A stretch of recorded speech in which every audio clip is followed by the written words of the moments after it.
STA TV Media Syiar Islam. Bismillahirrahmanirrahim. Assalamualaikum warahmatullahi wabarakatuh. Alhamdulillah wassalatu wassalamu ala rasulillah wa ala alihi wa sahbihi wa sallama tasliman katsira, amma ba'd. Fa ahlan wa sahlan wa marhaban bikum kepada segenap sahabat Radio Syiar Tauhid Aceh 96,1 FM dan siapa saja yang mengikuti kajian ini dari channel lainnya, UFAF, Meds TV, ataukah yang lainnya. Ahlan wa sahlan wa marhaban bikum yang saya cintai dan hormati, rahimani Allah wa iyyakum wa baraka fikum. Puji dan syukur selalu dan senantiasa kita panjatkan kehadirat Allah Jalla wa Ala yang telah berfirman, wa in ta'uddu ni'matallahi la tuhsuha innal insana ladzalumun kafar. Dan kalaulah kalian menghitung-hitung akan nikmat Allah atas kalian, la tuhsuha, niscaya kalian tidak akan mampu menghitungnya. Innal insana ladzalumun kafar, sesungguhnya manusia itu pelaku kezaliman dan kekufuran.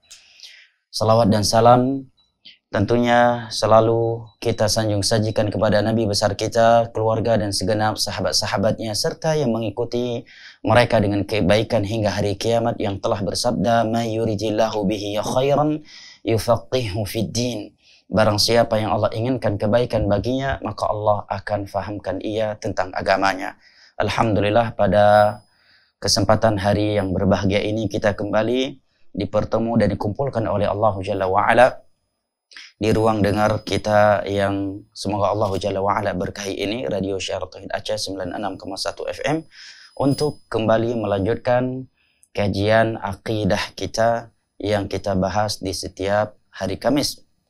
Dan insya Allah Ta'ala pada pertemuan ini kita akan membaca bab yang ke-18, bab yang menjelaskan kepada kita sejarah cikal bakal atau awal terjadinya kesyirikan di atas permukaan bumi ini dan apa sebabnya, serta bimbingan agama ini agar hal tersebut tidak terulangi kembali dan dijauhi oleh setiap muslim dan muslimah.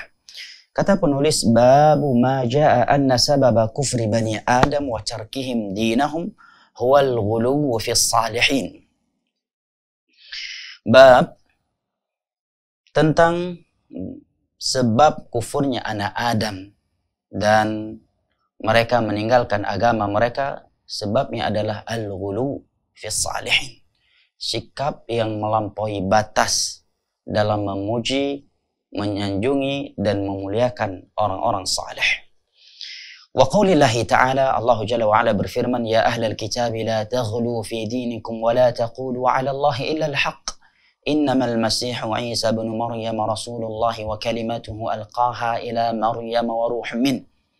Di sini beliau menyebutkan dua ayat Al-Qur'anul Karim dan satu asar dari Abdullah bin Abbas radhiyallahu anhuma, juga sebuah hadis Nabi sallallahu alaihi wasallam dari Abdullah bin Umar, juga hadis Nabi sallallahu alaihi wasallam yang datang dari Abdullah bin Abbas, dan juga ucapan Al-Imam Ibnu Qayyim rahimahullahu taala untuk menjelaskan kepada kita bahayanya sikap ghulu, melampaui batas, berlebih-lebihan dalam memuliakan orang-orang saleh, meskipun tujuan utamanya atau pertamanya baik. Dalil yang pertama adalah firman Allah di dalam surat An-Nisa ayat 171, di mana Allah Jalla wa Ala berfirman, ya ahlal kitab la taghlu fi dinikum. Wahai ahlul kitab, Yahudi dan Nasara, janganlah kalian ghulu dalam beragama. Ikuti saja agama yang telah Allah turunkan kepada kalian melalui Nabi Isa alaihissalam. Jangan keluar dari itu. Jangan menambah-nambahkan ke dalamnya sesuatu yang tidak dianjurkan kepada kalian. Wala taqulu 'ala Allahi illa al-haqq. Dan janganlah kalian berbicara atas nama Allah Jalla wa Ala kecuali dengan kebenaran. Tidak boleh dengan kedustaan, dengan mendatangkan dongeng-dongeng dusta, mimpi-mimpi dusta, walaupun tujuannya baik untuk mengembalikan manusia kepada Allah, lah.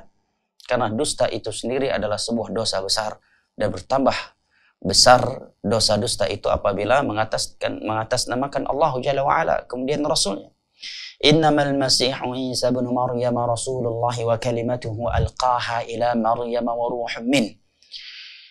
Al-Masih Isa alaihissalam tidaklah kecuali ia sebagai utusan Allah. Kalimatnya Allah dengan kalimat kun fayakun, dia terciptakan, yang Allah Jalla wa'ala lemparkan ke dalam rahimnya Maryam. Dan Isa alaihissalam adalah ruh dari ruh-ruh yang diciptakan oleh Allah Jalla wa'ala. Di dalam ayat ini Allah Jalla wa'ala mengabarkan kepada kita bahwa sifat ghulu itu sudah Allah larang dan Allah haramkan semenjak dahulu kepada ahlul kitab. Tidak hanya untuk umat Nabi Muhammad SAW semata. Dan apabila ada yang bertanya, lah Ustadz, kok ayat ini dijadikan dalil tentang tidak bolehnya ghulu? Padahal ayat ini kan jelas berbicara tentang ahlul kitab. Larangan dari sifat ghulu yang ada di dalam ayat ini kan Allah utarakan kepada ahlul kitab, bukan kepada kita. Berarti yang dilarang ghulu itu cuma ahlul kitab. Kok ayat ini diutarakan ke umat Nabi Muhammad SAW? Maka jawabannya sebagai berikut. Yang pertama, ayat ini berada di dalam kitab suci kita, maka berlaku untuk kita. Bukankah ini ayat Al-Quran? Bukan ayat di dalam Taurat dan Injil? Ini yang pertama. Yang kedua, sebutan Allah Jalla wa'ala berfirman, wahai ahlul kitab, janganlah kalian ghulu di dalam agama kalian. Maknanya, kata para ulama, wahai orang-orang yang beriman, umat Nabi Muhammad, janganlah kalian bersifat ghulu dalam beragama. Sebagaimana Allah telah berfirman kepada ahlul kitab sebelum kalian, janganlah kalian ghulu di dalam agama kalian. Nah, yang ketiga, apabila kita telah mengetahui bahwa sifat ghulu ini adalah sifat yang tercela pada diri mereka ahlul kitab, maka kita wajib menjauhinya. Karena Allah Jalla wa'ala di dalam banyak ayat melarang kita menyerupai ahlul kitab dalam beragama secara khusus. Dan akhlak serta muamalah umumnya. Allah Jalla wa'ala berfirman di dalam surat Al-Hadid, وَلَا يَكُونُوا كَالَّذِينَ أُوتُوا الْكِتَابَ مِنْ قَبْلُ فَطَالَ عَلَيْهِمُ الْأَمَدُ فَقَسَتْ قُلُوبُهُمْ وَكَثِيرٌ مِنْهُمْ فَاسِقُونَ. Tidak pantas orang-orang yang beriman itu, yang telah Allah turunkan kebenaran kepada mereka, menyerupai ahlul kitab sebelumnya. Dan Nabi SAW bersabda, man tasyabbah biqaumin fahuwa minhum. Barang siapa yang menyerupai suatu kaum, maka ia bagian dari kaum tersebut. Maka jelaslah sisi pendalilan dari ayat 171 dalam surat An-Nisa ini tentang terlarangnya sifat ghulu dalam beragama, berlebih-lebihan, melampaui batas. Baik, wafis sahih, dan di dalam as-sahih, di dalam Sahih Al-Bukhari pada nomor 4920 dari Abdullah bin Abbas radhiyallahu anhuma. Ketika Abdullah bin Abbas radhiyallahu anhuma menjelaskan firman Allah di dalam surat Nuh ayat 23, وَقَالُوا لَا تَذَرُنَّ آلِهَتَكُمْ وَلَا تَذَرُنَّ وَدًّا وَلَا سُوَاعًا وَلَا يَغُوثَ وَيَعُوقَ وَنَسْرًا. Dan ingatlah olehmu tatkala kaum Nuh berkata sesama mereka, janganlah kalian tinggalkan sesembahan-sesembahan kalian selain Allah, dan jangan pula kalian tinggalkan Wad, Suwa', Yaghuth, Ya'uq dan Nasr yang selama ini kalian puja, yang kalian muliakan, yang kalian agungkan. Abdullah bin Abbas radhiyallahu anhuma mengatakan, hadhihi asma'u rijalin salihin min qaumi Nuh. 5 orang ini, Wad, Suwa', Yaghuth, Ya'uq dan Nasr, merupakan tokoh-tokoh yang saleh dari kaum Nabi Nuh alaihi salam. Nah, mereka tokoh-tokoh yang saleh yang ditokohkan oleh kaum mereka di masa Nabi Nuh alaihi salam. Falamma halaku auha syaitan ila qaumihim. Tatkala mereka meninggal dunia dalam 1 tahun yang sama, maka syaitan datang memberikan bisikan kepada kaum-kaum mereka yang sedang terlanda kesedihan atau dilanda kesedihan karena wafatnya 5 tokoh yang mereka cintai dan 5 tokoh mereka yang saleh, yaitu Wad, Suwa', Yaghuth, Ya'uq dan Nasr. Syaitan memberikan bisikan kepada kaum mereka, aninsibu ila majalisihim allati kanu yajlisuna fiha ansaba. Buatkan patung karikatur mereka, gambar mereka, dan letakkan di majelis-majelis yang dahulunya mereka sering duduk-duduk di situ. Kemudian berikan nama karikatur, gambar-gambar atau patung-patung mereka tersebut dengan nama-nama mereka masing-masing. Agar setiap kali kalian melihat patung, gambar mereka, kalian termotivasi dalam beragama. Kalian menjadi semangat dalam beribadah kepada Allah Jalla wa'ala. Dan agar anak keturunan kalian mengenang dan mengenal ulama-ulama mereka. Jangan sampai nanti anak keturunan kalian tidak lagi mengenal ulama-ulama karismatik yang telah berjuang untuk agama mereka. Ini bisikan pertama dari syaitan kepada kaum 5 orang saleh ini sepeninggal mereka. Fafa'alu, mereka pun melakukannya. Falam tu'bad. Awalnya memang belum disembah selain Allah. Masih sekedar berbentuk patung, karikatur atau gambar yang mereka letakkan di tempat-tempat yang dahulunya 5 orang saleh ini sering duduk di tempat tersebut. Tujuannya hanya untuk mengenang mereka. Sehingga setiap kali melihat mereka, kita termotivasi beribadah kepada Allah, menjadi semangat ya dalam beragama, dan agar anak keturunan kita mengenal siapa ulama mereka. Hatta idza halaka ulaik. Generasi pertama yang melakukannya belum menyembahnya. Tetapi setelah generasi pertama meninggal dunia, yaitu pembuat karikatur tersebut, datang generasi berikutnya, wanusiyal ilm, yang jauh dari ilmu agama dan tidak tahu untuk apa karikatur 5 orang saleh itu dibuat oleh nenek moyang mereka, dan mereka nusyal ilm, jauh dari ilmu agama, ubidat. Maka 5 patung, 5 karikatur atau 5 gambar orang saleh tersebut diibadahi selain Allah Jalla wa'ala. Ini menerangkan kepada kita bahwa kejahilan terhadap ilmu akidah, kejahilan terhadap ilmu agama merupakan sumber utama dan pertama penyimpangan dalam agama ini, dan terkhusus penyimpangan dengan kesyirikan kepada Allah Jalla wa'ala. Kemudian penulis menukilkan ucapan Al-Imam Ibn Qayyim yang mengatakan, qala ghairu wahidin minas salaf. Tidak sedikit dari ulama klasik, ulama salaf dahulu mengatakan tentang 5 orang saleh tadi dan patung mereka yang diibadahi selain Allah Jalla wa'ala. Beliau mengatakan bahwa tidak sedikit dari ulama klasik, ulama salaf mengatakan, lamma matu akafu ala quburihim. Tatkala 5 orang saleh ini, yaitu Wad, Suwa', Yaghuth, Ya'uq, dan Nasr, meninggal dunia, maka kaum mereka mulai melakukan i'tikaf di kuburan-kuburan mereka untuk salawatan, yasinan, baca Al-Quran, hajatan, kasidahan, ya pilih hajat, kenan, ya. Thumma sawwaru tamathilahum. Kemudian mereka membuat patung-patung, karikatur atau gambar-gambar mereka. Awal-awalnya belum disembah selain Allah. Thumma tala alaihimul amad. Tatkala generasi datang silih berganti, datanglah suatu generasi yang jauh dari ilmu agama, fa'abaduhu.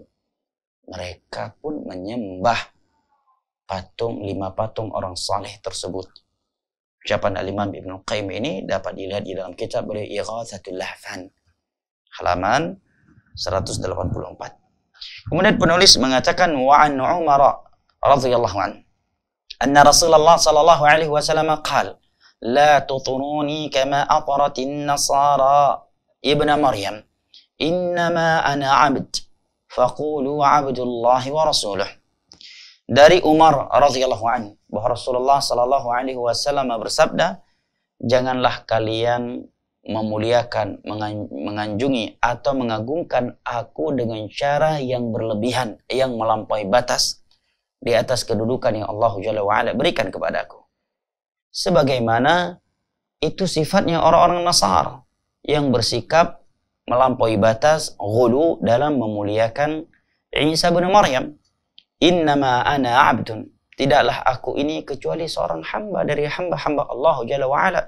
Faqulu, maka cukup kalian katakan na'budullahi wa rasuluh. Muhammad adalah hambanya Allah yang wajib beribadah kepada Allah, yang diatur oleh Allah, yang kehendaknya di bawah kehendak Allah, wa rasuluh, dan sebagai utusannya yang wajib diikuti dan wajib ditaati. Hadis ini diriwayatkan oleh Al-Imam Al-Bukhari dan Al-Imam Muslim. Dan waqal, dan Abdullah bin Abbas radhiyallahu anhuma mengatakan, qala Rasulullah sallallahu alaihi wasallam, Rasulullah sallallahu alaihi wasallam pernah bersabda, iyyakum wal ghulu fa innama ahlaka man kana qablakumul ghulu. Jauhilah oleh kalian sifat ghulu, melampaui batas, berlebih-lebihan dalam beragama, baik dalam hal aqidah, khurafat, terkait memuliakan orang saleh, mengagungkan para nabi, para malaikat, ataukah dalam beribadah dengan menambah-nambahkan ke dalamnya sesuatu yang tidak dianjurkan oleh Rasulullah sallallahu alaihi wasallam, atau dalam bermuamalah mengharamkan apa yang Allah halalkan atau menghalalkan apa yang Allah haramkan.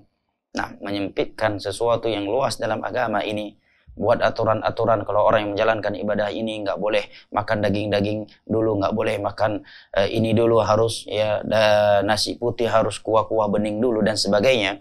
Menyempitkan kepada manusia sesuatu yang tidak Allah sempitkan. Iyyakum wal ghulu, jauhilah oleh kalian sifat ghulu, melampaui batas, berlebih-lebihan dalam beragama. Fa innama ahlaka man kana qablakumul ghulu, karena tiada yang membinasakan umat-umat sebelum kalian dalam beragama, tiada yang membuat mereka sesat, menyimpang, kecuali sifat ghulu. Ghululah yang telah menjerumuskan orang-orang sebelum kalian dari kalangan ahlul kitab ke dalam kesesatan dan penyimpangan dalam beragama. Hadis ini diriwayatkan oleh Imam Ahmad, Al-Imam Nasa'i dan Al-Imam Ibnu Majah dari Abdullah bin Abbas radhiyallahu anhuma, wali Muslim. Dan juga diriwayatkan oleh Al-Imam Muslim ani bin Mas'ud radhiyallahu an, dari Abdullah bin Mas'ud radhiyallahu an, anna Rasulullah sallallahu alaihi wasallam qala, bahwa Rasulullah sallallahu alaihi wasallam telah bersabda, halakal mutanatti'un, halakal mutanatti'un, halakal mutanatti'un, sungguh celaka, sungguh binasa orang-orang yang melampaui batas, berlebih-lebihan, ekstrim dalam beragama. Sungguh celaka mereka dan sungguh celaka mereka. Qalaha thalathan, Nabi mengucapnya sebanyak 3 kali. Hadis ini diriwayatkan oleh Imam Muslim pada nomor 2670 dari Abdullah bin Mas'ud radhiyallahu anhu. Baik. Sebagaimana yang telah kita simak di dalam bab ini, penulis menukilkan satu ayat dari surat An-Nisa, yaitu ayat 171. Kedua, asar Abdullah bin Abbas radhiyallahu anhuma yang menjelaskan kepada kita ayat 23 dari surat Nuh. Kemudian ucapan Al-Imam Ibnu Qayyim dari kitabnya Ighathatul Lahfan. Kemudian hadis Umar bin Khattab radhiyallahu anhu yang diriwayatkan oleh Al-Imam Al-Bukhari dan Muslim. Kemudian hadis Abdullah bin Abbas radhiyallahu anhuma yang diriwayatkan oleh Imam Ahmad, Nasa'i dan Al-Imam Ibnu Majah. Dan yang terakhir adalah hadisnya Abdullah bin Mas'ud radhiyallahu anhu yang diriwayatkan oleh Al-Imam Muslim. Dalil-dalil di atas beliau sebutkan untuk menjelaskan kepada kita haramnya perbuatan ghulu. Dari beberapa dalil dan uraian beliau di atas menjelaskan kepada kita beberapa hal sebagai berikut. Yang pertama, bahwa sifat ghulu adalah sifat yang tercela dan terlarang di dalam agama kita. Melampaui batas, ekstrim, berlebih-lebihan. Ghulu dalam beragama ini mencakup dalam hal aqidah, dalam mengagungkan para malaikat, memuliakan para nabi, para rasul, orang-orang saleh atau para ulama. Nah, memang benar. Agama kita memerintahkan kita untuk memulia, mengagungkan, ya, atau untuk menyanjungi para nabi, para rasul dan orang-orang saleh. Tetapi ingat, agama kita yang memerintahkan kita untuk memuliakan para nabi, para rasul dan orang-orang saleh. Tetapi agama kita pula yang melarang kita bersikap, bersifat ghulu, berlebih-lebihan, ya, melampaui batas dalam memuliakan mereka. Nah, dan ini terjadi.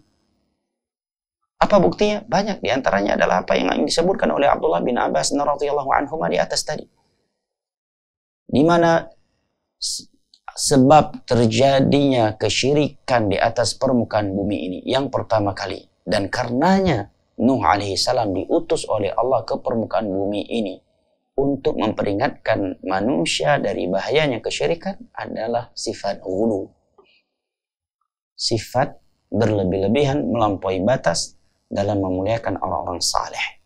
Di mana saat itu ketika Nabi Nuh alaihi salam belum diutus sebagai nabi dan rasul, ada 5 orang yang sangat saleh dan ditokohkan oleh masyarakatnya, yang bernama Wad, Suwa', Yaghuth, Ya'uq, dan Nasr. Kemudian mereka meninggal dunia dalam 1 tahun yang sama. Maka kaum mereka yang sangat mencintai dan memuliakan mereka dilanda kesedihan. Ya, itulah ya pantas seorang itu sedih atas kematian orang saleh yang sangat dia cintai. Nah, masalahnya bukan sekedar mereka sedih dan merasa kehilangan 5 tokoh mereka yang saleh tersebut, tapi salahnya adalah mereka melakukan atau melaksanakan bisikan syaitan ke dalam hati mereka untuk melakukan sesuatu yang tercela di dalam agama ini dan menjadi pintu syirik yang pertama kali di atas permukaan bumi ini, dengan alasan untuk memuliakan dan mengenang orang-orang saleh. Syaitan datang memberikan bisikan kepada mereka agar mereka membuatkan gambar, membuat karikatur atau patung 5 orang saleh yang mereka tokohkan tersebut. Maka mereka pun membuatnya. Dan setelah itu mereka letakkan di tempat-tempat yang dahulunya 5 orang saleh ini sering duduk di situ. Tujuan pertamanya hanya untuk mengenang mereka, hanya untuk memotivasi diri mereka beribadah kepada Allah dan dalam beragama. Tiada niat untuk menyembahnya. Tetapi setelah generasi tersebut meninggal dunia dan datang generasi berikutnya yang jauh dari ilmu agama, maka mereka menganggap tidaklah orang-orang tua kita dahulu meletakkan 5 gambar orang saleh ini, 5 karikatur orang-orang saleh ini, kecuali untuk meminta syafaat dan menjadikan mereka sebagai perantara antara kita dengan Allah dalam beribadah. Ya. Atau mungkin awalnya dengan syirik kecil, agar menjadi berkah warung kopi kita ini, agar menjadi berkah toko kita ini, agar menjadi selamat dari sial, agar lebih laris toko kita ini. Awal-awalnya sekedar itu. Atau bahkan mungkin awal-awalnya hanya sekadar kita letakkan gambar orang-orang soleh ulama garis kemati kita ini di toko kita, di masjid kita, bahkan di kiblat sebagian musola. Tujuannya adalah agar anak keturunan kita mengenal siapa ulama mereka yang telah berjuang untuk agama mereka. Setelah itu, syaitan datang membawa bisikan yang baru. Ini diletakkan agar menjadi berkah. Ini rumah menjadi berkah, ini toko menjadi berkah. Ini toko supaya laris, ini toko supaya nggak diganggu oleh syaitan, ini toko agar tidak terkena sihir. Berarti itu adalah syirik. Syirik kecil.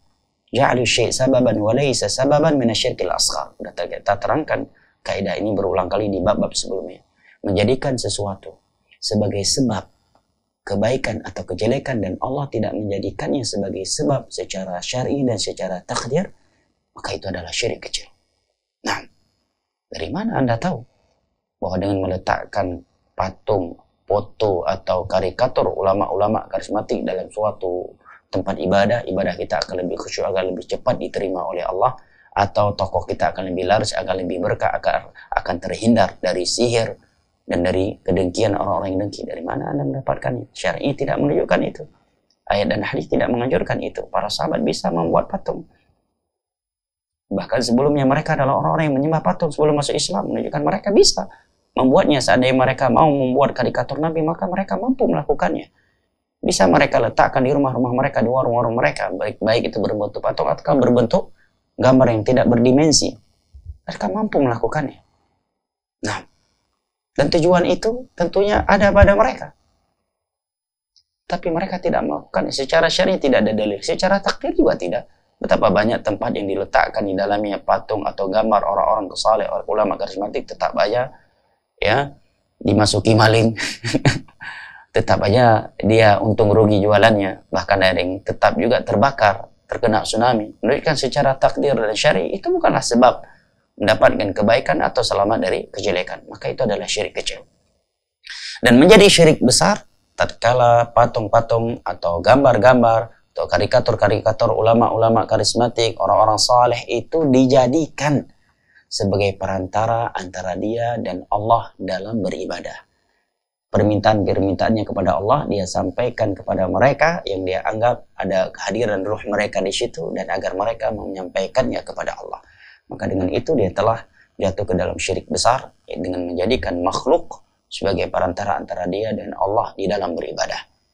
Dan mereka telah mati. Dan itu syirik yang pertama kali terjadi di atas permukaan bumi ini, sebagaimana diterangkan oleh Abdullah bin Abbas radhiyallahu anhuma. Dan itulah syiriknya Abu Lahab Degeng yang Allah sebutkan di dalam banyak ayat Al-Quranul Karim dan hadis-hadis Nabi SAW yang sahih. Di antaranya adalah ayat pertama di awal-awal surat Az-Zumar, "Ma na'buduhum illa liyuqarribuna ila Allahi zulfa." Kami tidak menyembah mereka, kami tidak mengibadi mereka, kami datang ke sini agar mereka mendekatkan diri kami kepada Allah Jalla wa'ala. Nah, sebagian mereka juga gulu di dalam memuliakan dan memuji Nabi SAW. Di antara yang disebutkan di sini ya oleh Syekh Saleh Al-Syekh yang mensyarah matan kitab Tauhid ini. Kata beliau, sebelum beliau menerangkan hal itu, kata beliau, "Annahum idza kanu minar rusuli fabil akhdhi bi syara'ihim wattiba'ihim wal iqtida'i bihim ma'al mahabbati wal ihtirami wal muwalati wan nusrah wa ghairi dhalika min al ma'ani ad-dakhilati fil haddil ma'dzun bihi fi haqqihim." Seandainya kita ingin memuliakan para nabi, para rasul atau orang-orang saleh, maka caranya adalah dengan mengikuti syariat mereka, meneladani mereka, disertai dengan cinta, memuliakan, loyal, dan menolong agama yang mereka bawa, atau dengan hal-hal lainnya yang masih dalam batasan yang diizinkan terkait hak mereka oleh agama ini. Ammal ghulu fihim fahuwa mujawazatu dhalikal hadd wa huwa bahrun la sahilalah. Adapun bersikap ghulu, melampaui batas dalam memuji dan memuliakan mereka, maka ini ghulu, melampaui batas yang dibolehkan. Dan sifat ghulu ini adalah lautan yang tidak bertepi. Artinya banyak contohnya, banyak kasusnya. Sehingga beliau sebutkan mimma hasala minal ghuluwi fihim. Di antara bentuk ghulu terhadap para nabi adalah annahum ju'ilat fihim khasaisul ilahiyah kama da'ahu man da'ahu fi haqqi nabiyyina sallallahu alaihi wasallam annahu ya'lamu sirral luha wal qalam. Adalah memberikan kepada mereka nilai-nilai ketuhanan. Nah, ketuhanan ilah yang tidak boleh diberikan kecuali kepada Allah Jalla wa'ala, seperti pengakuan sebagian mereka terhadap Nabi kita Sallallahu Alaihi Wasallam. Dia ingin memuliakan Nabi Sallallahu Alaihi Wasallam tetapi dengan cara yang ghulu, menyebutkan bahwa Nabi tahu rahasia yang ada di Lauhul Mahfuz, yang mana Allah mengatakan wala yuhituna bihi ilmu. Tidak ada yang mengetahui apa yang ada di dalam Lauhul Mahfuz. Hanya Allah semata yang mengetahuinya. Para malaikat saja tidak mengetahuinya. Wal qalam. Nah, dan ilmunya itu seperti pena yang telah mencatat takdir yang akan terjadi. Semua takdir akan terjadi sampai hari kiamat semenjak 50.000 tahun semula Allah menciptakan langit dan bumi. Wa annahu min judihi dunya wa dhirrataha wa dharratuha. Bahwa dunia dan akhirat itu disebabkan adanya Nabi Muhammad SAW. Ini adalah kesyirikan. Allah Jalla wa'ala jelas-jelas menyebutkan dalam Al-Quranul Karim, "Lita'alamu anna Allah ala kulli syai'in wa anna Allah ahata bi kulli syai'in ilm." Setelah Allah menyebutkan dia telah menciptakan langit 7 lapis, bumi juga 7 lapis, Allah sebutkan tujuannya agar kalian mengagungkan Allah, agar kalian tahu Allah itu maha kuasa dan Allah maha mengetahui segala sesuatu. Dan Allah Jalla wa'ala juga berfirman, "Wa ma khalaqtul jinna wal insa illa liya'budun." Tidaklah aku menciptakan jin dan manusia kecuali agar mereka beribadah hanya kepada aku. Datang sebagian orang niatnya ingin memuji Nabi, tapi justru menjadi ghulu dan menjerumuskannya ke dalam kesyirikan. Mengatakan dunia dan akhirat ini ada karena adanya Nabi Muhammad. Ilmu Nabi Muhammad itu seluas Lauhul Mahfuz dan seluas pena yang telah mencatat takdir segala sesuatu yang akan terjadi sampai hari kiamat. Di antara yang mengucapkan itu, kata Syekh semua menukilkan, adalah Al-Busiri.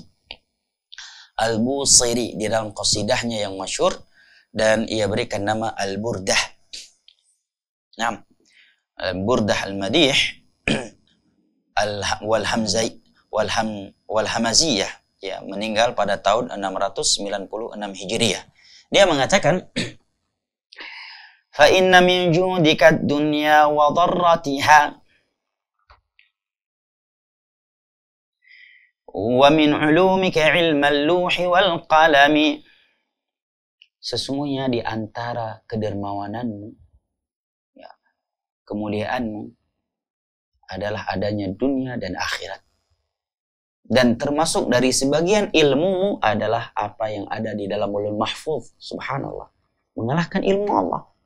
Apa yang ada di dalam Lauhul Mahfuz itu baru sebagian dari ilmu Nabi, katanya. Wal qalami. Dan apa yang ditulis oleh pena pencatat takdir 50.000 tahun sebelum Allah ciptakan langit bumi terkait seluruh takdir yang akan terjadi sampai hari kiamat, itu juga baru sebagian dari ilmu Nabi SAW. Berarti tidak ada yang tersisa lagi. Menyamai Allah bahkan di atas ilmunya Allah Jalla wa'ala. Na'udzubillah min dzalik. Padahal Allah Jalla wa'ala berfirman di dalam Al-Quran, memerintahkan Nabi untuk mengatakan, qul law kuntu a'lamul ghaiba lastakthartu minal khair wa ma masaniya su'. Nah,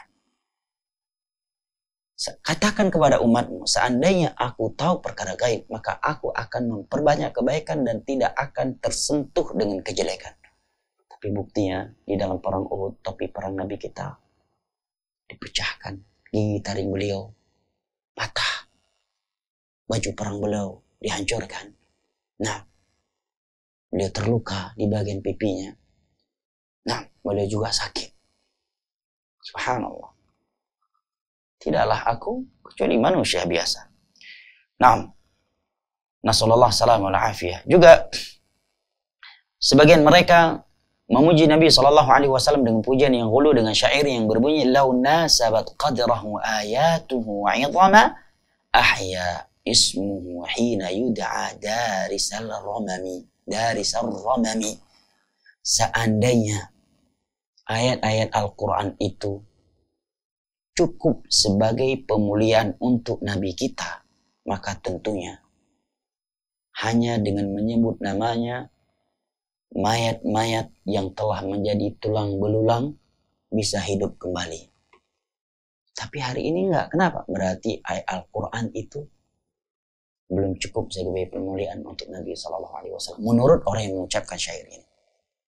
Maksud ucapan penyair ini, kata para ulama yang mensyarah, yang menjelaskan syair yang menyimpang ini adalah bahwa kemuliaan Nabi SAW itu lebih dari sekedar dengan Al-Quranul Karim. Kemuliaan Nabi itu yang layak, yang pantas adalah apabila nama beliau disebutkan, maka orang yang sudah mati dan sudah menjadi tulang belulang bisa hidup kembali hanya karena menyebutkan nama beliau. La haula wala quwwata illa billah. Berarti Nabi bisa menghidupkan dan bisa mematikan. Bukankah ini nilai-nilai ketuhanan yang diberikan dan dipalingkan kepada selain Allah? Ini sudah syirik rububiyah, kata para ulama.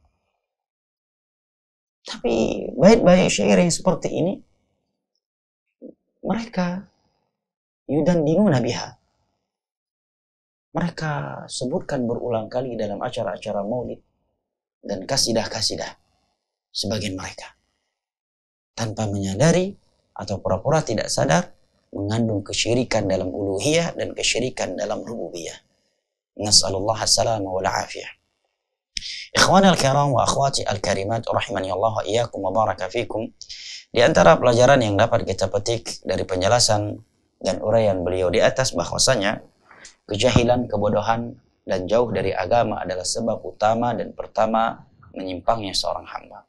Di manakah kesyirikan yang pertama kali terjadi di atas permukaan bumi ini dengan disembahnya 5 patung, 5 orang saleh yang sudah berbentuk patung atau karikatur atau gambar, dan dijadikan sebagai perantara antara mereka dengan Allah Jalla wa'ala dalam beribadah. Itu sebabnya adalah kejahilan yang ada pada generasi tersebut.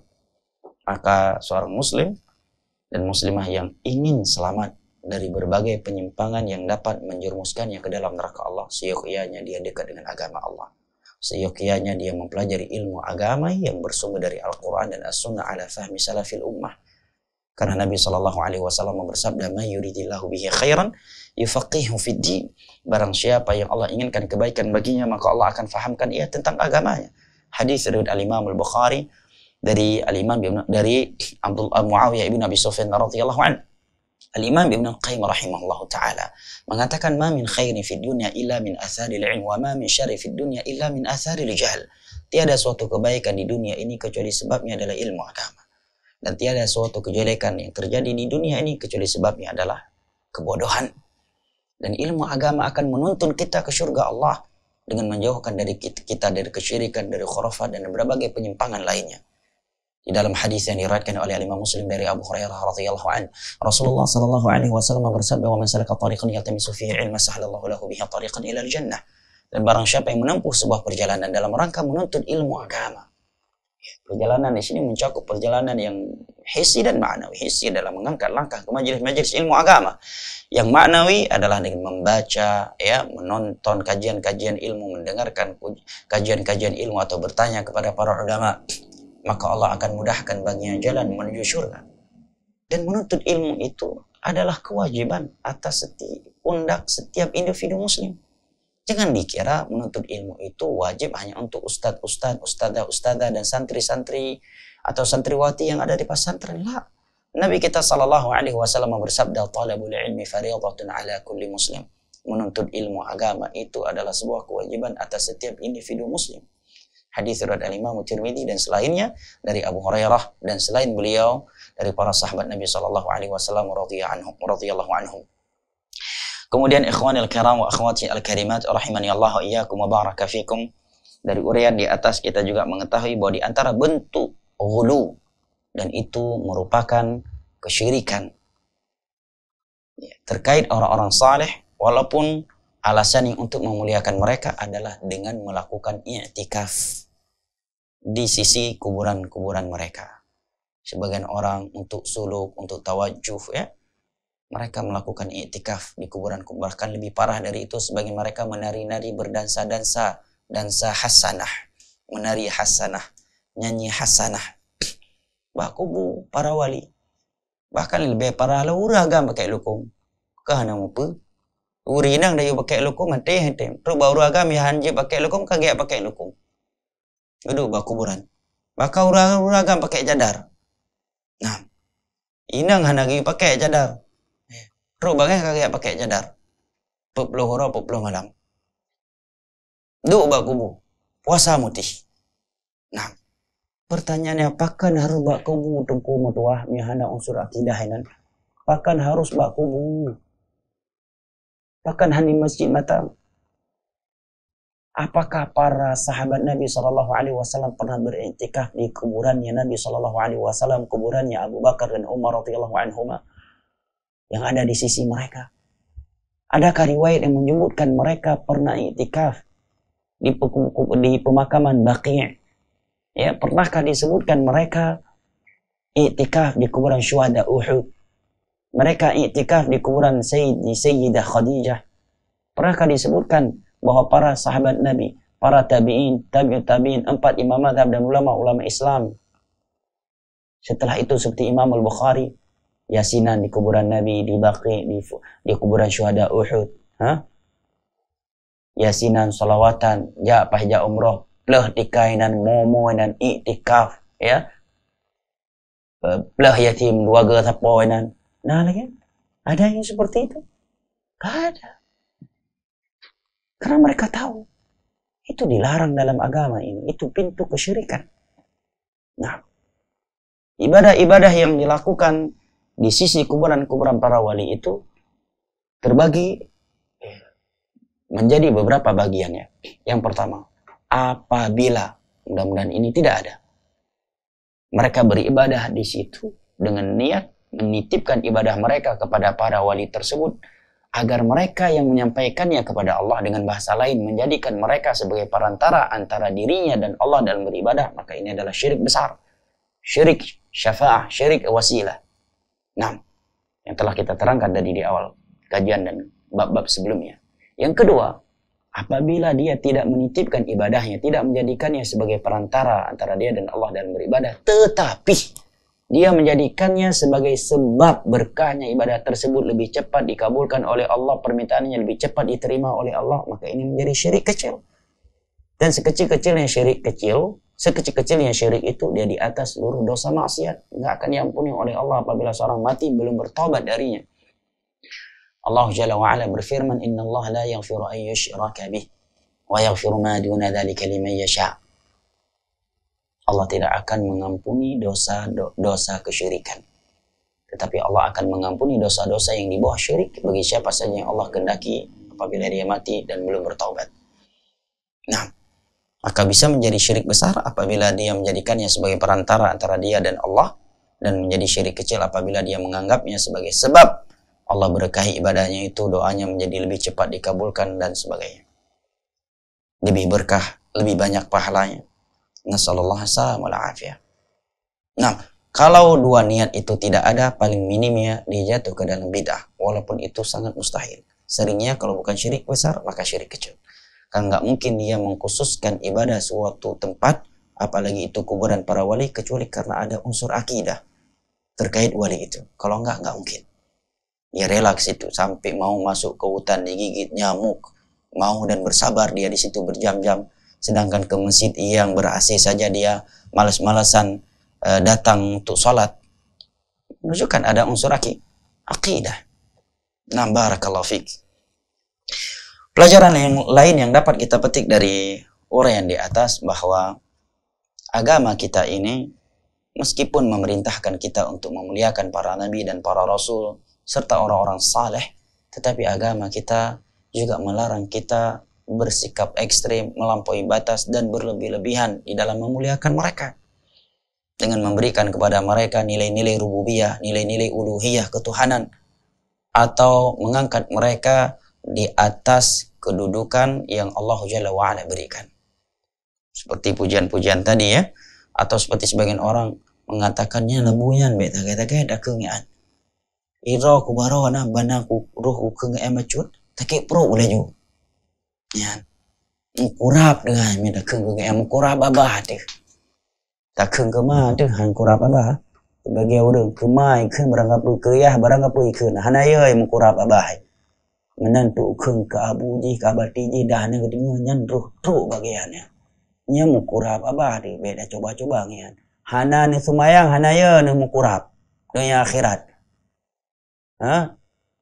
hana ni sumayang hanaya ni ke Allah menan hana piyuh buat sabah kuburan wali tren ya penduk sedekah nan kaya malang udip kaya sial.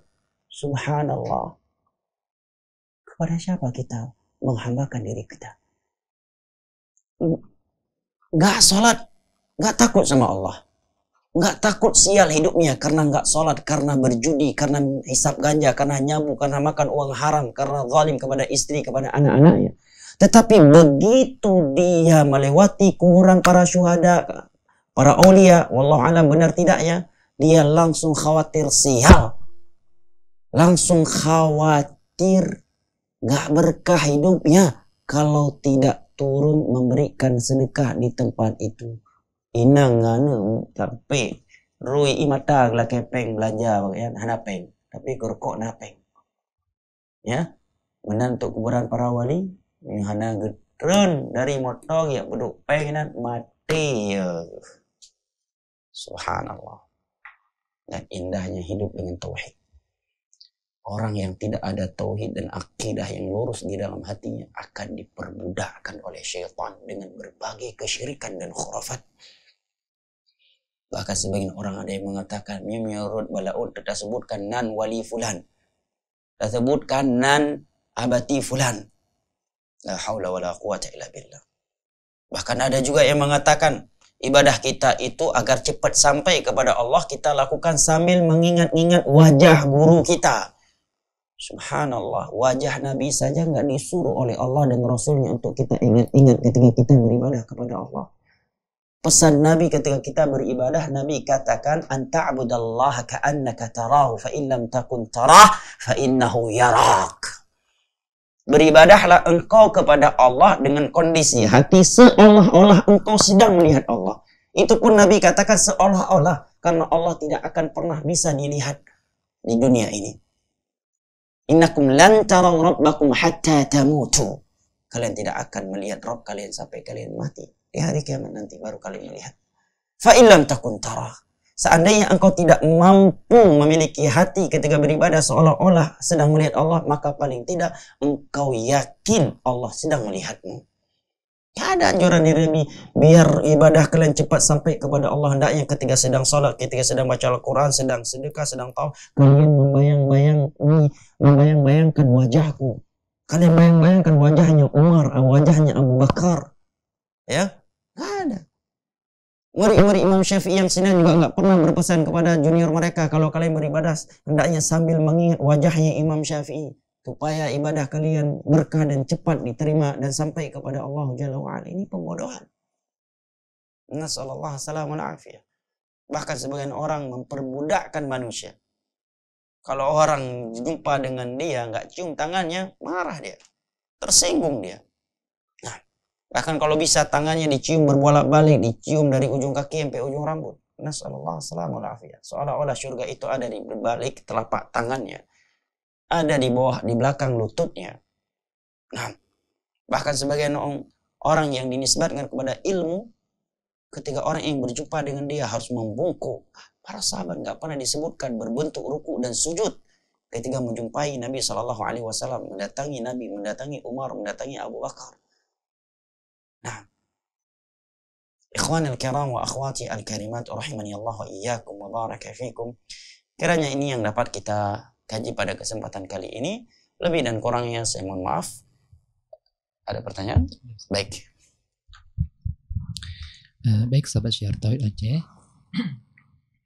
Kita masuk ke sesi tanya jawab kita. Bagi sahabat yang ingin bertanya dapat mengirimkan pertanyaan ke WA nomor WhatsApp kami 085214142314. Alhamdulillah sudah ada pertanyaan yang masuk, Ustaz.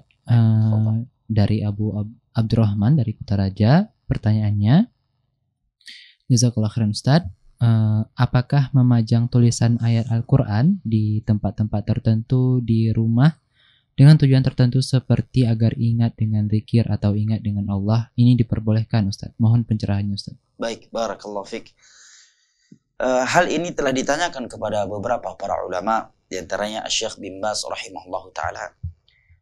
Mereka menjawab boleh dengan beberapa ketentuan. Yang pertama, dijamin ayat-ayat Al-Quran yang digantung di dinding tersebut selamat dari unsur-unsur yang menghinakannya, seperti debu, kotoran, ya, terjaga ya. Karena sebagian orang menuliskan ayat-ayat Al-Quran itu di kaca mobilnya, sehingga terkena kotoran sapi ketika berjalan, kotoran-kotoran lainnya, kena tanah liat, ya, kotoran yang lainnya. Ini justru menghinakan ayat-ayat Allah, syiar Allah, dan Allah berfirman, "Wa may yu'azzim syi'airallahi fa innaha min taqwal qulub." Dan barang siapa yang mengagungkan syiar-syiar Allah, maka itu bagian dari ketakwaan hati. Yang kedua, kalau dia menempelnya untuk mengingatkan dirinya dalam menghafal, ya, membacanya, maka tidak mengapakan. Ayat-ayat Al-Quran adalah firman Allah Jalla wa'ala. Dia bukan jimat, ya, bukan jimat, ya, berbeda dengan ucapan manusia, ya. Tentunya firman Allah, jika seorang tawassul dengannya, dengan firman Allah, ya, bukan dengan benda yang digunakan untuk menulis firman Allah tersebut, adalah firman Allah adalah sifat Allah Jalla wa'ala, dan sifat Allah bukan makhluk. Maka ini ketentuannya, dijaga tetap dari dan sampai terkena kotoran, dibiarkan terkena kotoran hewan-hewan, ya. Nah, wallahu ta'ala alam bisawab. Adapun menggantungkannya dengan tujuan agar nggak masuk syaitan, agar berkah, maka ini lebih baik tidak dilakukan dan dijauhi tujuan yang seperti ini, karena Al-Quran tidak diturunkan untuk itu. Wallahu ta'ala alam bisawab, wal ilmu indallah. Jazakallah khairan Ustaz. Mungkin ini pertanyaan terakhir. Izin bertanya Ustaz, apakah firasat buruk akan sesuatu yang terbersit termasuk bisikan-bisikan setan, atau bisa jadi petunjuk dari Allah untuk menghindari hal tersebut Ustaz? Bisikan-bisikan buruk. Firasat buruk mungkin Ustaz. Firasat ya. Baik, memang terkait firasat itu ada pada diri seorang setiap mukmin ya. Benar tidaknya itu berbanding lurus dengan ketakwaannya. Para ulama berdalil dengan beberapa hal ini. Di antara firman Allah Jalla wa Ala, "Inna fi dzalika laayatin lil mutawassimin." Sesungguhnya pada hal tersebut terdapat ayat bagi mereka al-mutawassimin, kata sebagian ulama tafsir, al-mutafarrisin, orang-orang yang memiliki filsafat. Dan telah datang beberapa hadis dari Nabi, walaupun secara sanadnya tidak ada yang selamat dari kedhaifan, namun sebagian ulama ada yang menghasankannya dan membenarkan maknanya. Nabi menyatakan, ittaqu firasatal mu'min fa innahu la yanzur illa binurillah. Hati-hati engkau dari firasatnya orang yang beriman, karena orang yang beriman itu melihat dengan cahaya yang Allah berikan. Dalam riwayat yang lain, Nabi mengatakan di akhir zaman itu hampir-hampir firasat seorang mukmin itu tidak pernah meleset dari kebenaran. Juga dalam sebuah riwayat disebutkan, tidaklah seorang melakukan maksiat kecuali seorang mukmin yang memiliki firasat bisa melihat bekas maksiat yang dia lakukan pada wajah yang tersebut. Maka firasat itu ada, namun perlu diingat, firasat itu bukan landasan hukum. Tidak boleh seseorang mengambil suatu keputusan, ya, suatu sikap hanya dibangun di atas firasatnya. Kenapa? Karena firasat bisa benar, bisa tidak. Yang kedua, kalau hukum itu sudah ada landasannya. Kalau hukum agama sudah ada landasannya, itu Al-Quran dan As-Sunnah ala fahmi salafil ummah. Firasat itu hanya untuk pendukung dan penguat saja. Seandainya seorang berfirasat barang yang hilang itu sepertinya di sana dengan tanpa menuduh, tapi itu sebagai penguat dia untuk mencari dan mendeteksinya, maka tidak mengapa. Namun ingat ya, firasat yang sering benar itu Nabi katakan firasatnya seorang mukmin. Dan sifatnya orang-orang mukmin telah Allah sebutkan dalam Al-Quranul Karim. Dan kita lihat apakah sifat-sifat mukmin yang Allah sebutkan di awal-awal surat Al-Mu'minun, di akhir-akhir surat Al-Furqan, di awal-awal surat Al-Anfal, itu ada pada diri kita ataukah tidak. Nah, wallahu ta'ala a'lam bishawab, ilmu Allah. Ini yang pertama. Yang kedua, harus dibedakan firasat dengan su'udzan. Su'udzan itu berburuk sangka kepada orang lain dengan tanpa indikasi qarinah yang kuat dan membolehkan dia untuk berburuk sangka kepadanya. Yang ketiga, boleh seseorang bersikap waspada atas sangkaan di dalam hatinya dengan tanpa menuduh orang lain tanpa bukti. Ada ucapan dari Hasan Al-Basri yang cukup bagus. Kata beliau, ihtarisu minan nasi bisu'idzan. Bersikap waspadalah engkau dari kejelekan manusia dengan berburuk sangka. Maksudnya kata Paulus, bersikap waspada. Sikap waspada, khawatir akan dirampok, akan dicopet, akan dikerjain, akan ditipu. Ini tidak mengapa. Karena tujuan dia untuk bersikap waspada dan menyelamatkan dirinya dari kejelekan manusia. Wallahu ta'ala alim bishawab.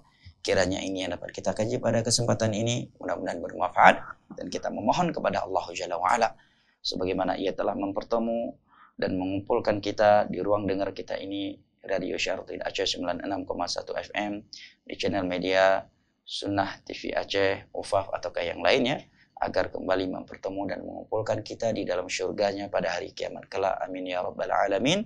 Wa sallallahu ala nabiyyina Muhammad wa ala alihi wa sahbihi wasallam. Wa akhiru da'wana alhamdulillahi rabbil alamin. Wassalamu alaikum warahmatullahi wabarakatuh.